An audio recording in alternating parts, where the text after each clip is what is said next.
eu sou o professor Renan Duarte e vou lecionar a disciplina de Ciências do 6º ano do Colégio Emaús. E aí, 6º ano, tudo bem? Bom, como prometido, vou fazer a correção das questões 2, 3, 5, 6 e 7, lá da página 232, tá? Já que a questão 1 e a questão 4 nós fizemos juntos, não é mesmo? Vamos fazer, então, vamos finalizar de falar sobre os métodos de separação de materiais, tá? Lembram o que é decantação, filtração, catação? Nós vamos finalizar esse conteúdo e também já iniciar aí um conteúdo novo do nosso livro, tá bom? É muita coisa para a gente nesta videoaula. Vamos então para a página 232. Temos aí a questão 2, tá? A questão 1 e a 4 nós já conversamos a respeito dela. Questão 2. Associe cada mistura ao processo de separação mais adequado. Aí, turma, era só saber, né, qual era o melhor método para separar o arroz e o feijão, água e areia, tá? Então, temos água e óleo. Temos uma mistura, claro, né, com duas fases diferentes, tá? Então, um funil de decantação já seria o suficiente. A2, areia mais uma limalha de ferro, um ferro. Poderíamos utilizar a atração magnética. 3, salmoura, é água com sal dissolvido. Poderíamos utilizar a destilação. Próximo, o arroz mais o feijão, poderíamos utilizar a catação simples, né? E separando um de cada um. A gente já falou sobre ela também. A água mais areia, a filtração e, por último, areia e açúcar, a dissolução fracionada aos poucos, tá? 3. Em uma das etapas de tratamento de água para as comunidades, o líquido atravessa espessas camadas de areia. Essa etapa é uma filtração, pessoal. Quando falo que o líquido atravessa espessas camadas de areia, o que está acontecendo? É um tipo de filtração, tá? Decantação não poderia ser porque ela decanta, vai direto para o fundo. Destilação muito menos separação magnética, tá? Então, resposta correta, letra B. A questão 5. As velas do filtro de água de uso doméstico têm aspecto mostrado na imagem a seguir. Então, é uma vela, tá, pessoal? Só que de limpeza, tem nada a ver com aquela vela que a gente acende. O carvão em pó ativado, contido no interior da vela, retém na sua superfície possíveis impurezas e gases presentes na água. Veja a reprodução de partes do procedimento e responda as questões. Então, aí, ó, tem a porcelana, o carvão em pó e a água impura vai passando, limpou, sai a água filtrada. O que deve ser retido na parte externa da porcelana? As substâncias sólidas não dissolvidas na água, tá? Aqui fica substâncias sólidas, resíduos. B. A água que sai da vela é uma substância pura? Não, substância pura, novamente falando, é muito difícil de ser encontrado, tá? 100% da água da natureza, pessoal, é mistura, a água com seus sais minerais, tá? Foi aí, então, a questão 5, questão 6. Nos itens a seguir, qual é o processo utilizado para se obter a água pura a partir da água do mar? Justifique sua resposta. Então, como que eu poderia fazer para tornar a água do mar pura? É uma destilação simples, tá? Quando a gente aquece a água do mar, a água vai vaporizando. Posteriormente, ela se condensa e finalmente é recolhida e finalizando aí a água pura, tá? Então, destilação simples, tá bom? Evaporação muito menos, liquefação não e também filtração não. 7. O petróleo é um líquido viscoso e escuro. Seus derivados são utilizados para diversos fins, principalmente como combustíveis.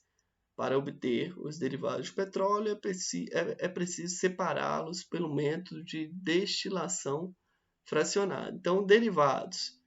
Tem o gás, gasolina, querosene, óleo diesel, óleo lubrificante, petróleo, todos derivados, ou seja, produzidos pelo petróleo. E cada um aí é produzido, né, a uma temperatura específica, utilizando um método específico. Então vamos lá. A. Petróleo é uma substância pura ou uma mistura? Uma mistura, tá? B. Na destilação fracionada, as partículas menores são obtidas em menores temperaturas. Com base nessa informação, qual é o derivado constituído por partículas menores? A gasolina ou o óleo diesel? A gasolina, tá, pessoal? A gasolina com partículas menores, tá? A temperatura menor, tá? Então, a gasolina, resposta B da questão 7. Pessoal, fechamos então, tá? A correção 2, 3, 5, 6 e 7. Antes de iniciar o conteúdo de transformação da matéria, a gente vai finalizar os métodos de separação do último capítulo.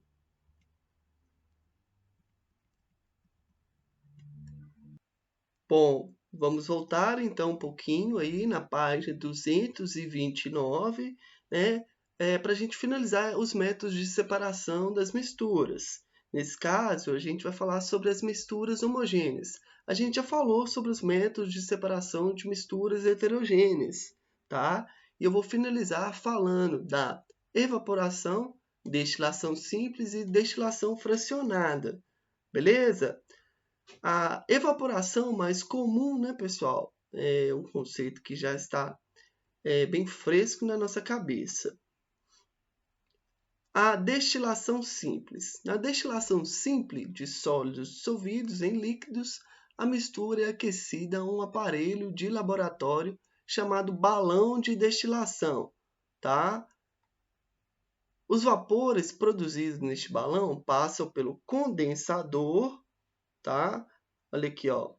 Vai passando pelo condensador. O que vai acontecer?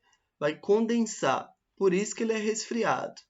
Pela água, né? A água vai resfriando, passa no tubo externo, condensando-se e sendo recolhidos em um frasco chamado Erlenmeyer. Esse daqui, tá? A parte sólida da mistura, por não ser volátil, né?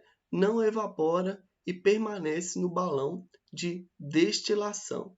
É um método aí muito utilizado também, tá bom? Então, sobra aqui. A destilação fracionada, pessoal, é uma destilação, né? Assim como a destilação simples, só que, como o próprio nome já diz, ela é fracionada. Eu posso ir fracionando, ou seja, em intervalos de tempo diferentes. Ela é muito comum aí no processo de fabricação de derivados do petróleo, tá? Como a gente já viu aí em uma questão que a gente fez hoje. Vamos entender o método. Ela é utilizada para separar líquidos miscíveis que fervem em temperaturas bem diferentes. Durante o aquecimento da mistura, seus componentes começam a se transformar em vapor e se deslocam em direção à coluna do fracionamento. Como a coluna de fracionamento é um obstáculo, por conter várias bolinhas e pouco espaço livre, inicialmente apenas um dos vapores consegue atravessá-la. Apenas o valor líquido mais volátil, isto é, aquele que apresenta menor temperatura de ebulição, lembram da ebulição? Atravessa a coluna de fracionamento e ao chegar no condensador, ele se condensa e é recolhido, vai separando. Aí que está o pulo do gato, ou seja, ele separa, só que o processo vai se repetindo, tá? Olha só, o processo se repete, depois o líquido ferve em uma temperatura intermediária e assim sucessivamente, até o líquido ferver em uma temperatura maior. Conhecendo-se a temperatura em que cada líquido ferve, pode saber, pela temperatura indicada no termômetro, qual delas está sendo destilado, ou seja, separado. Tá? A aparelhagem da destilação simples é acoplada à coluna de fracionamento. A destilação fracionada é muito utilizada principalmente na indústria petroquímica, na separação dos derivados do petróleo. Foi o que eu falei para vocês, né? Percebam que cada um aqui, né, tem um intervalo de temperatura diferente, né? Cada um com uma temperatura para ser produzido. Nesse caso, as colunas de fracionamento são divididas em bandejas ou pratos, né? E assim é possível afirmar que a destilação fracionada é uma separação baseada nas diferenças de temperatura de ebulição, quando são valores próximos, tá? Fechamos, então, os dois métodos para as misturas homogêneas. Nós vamos continuar falando, tá, pessoal? E principalmente na hora da correção, que fica mais claro entender todos esses processos. Agora chegamos no capítulo 16, tá? Página 236. Vamos falar de transformações da matéria. Beleza, turma? Ao observar essa fotografia, você pode perceber que o navio apresenta uma aparência avermelhada, desgastada e bastante corroída. Isso acontece por causa da formação de ferrugem, um tipo modificado que ocorre na matéria que compõe o navio. Tá? Esse daí é um tipo de transformação natural. Tá? Modificações como essa recebem o nome de transformações da matéria.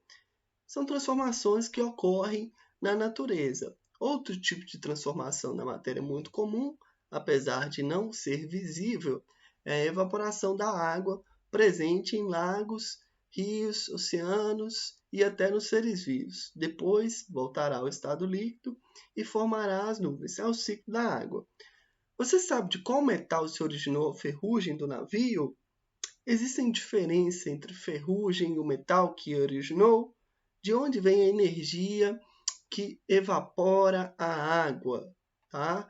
Então, essa é uma das questões que a gente vai responder aí enquanto a gente estiver estudando essas transformações. Que, já adiantando um pouquinho, existem dois tipos, as físicas e as químicas, tá bom?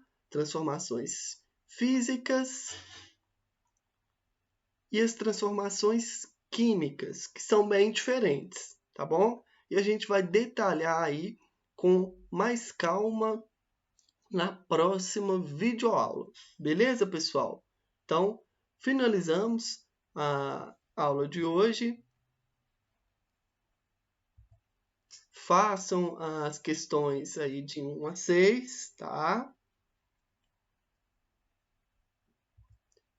As questões de 7 a 14.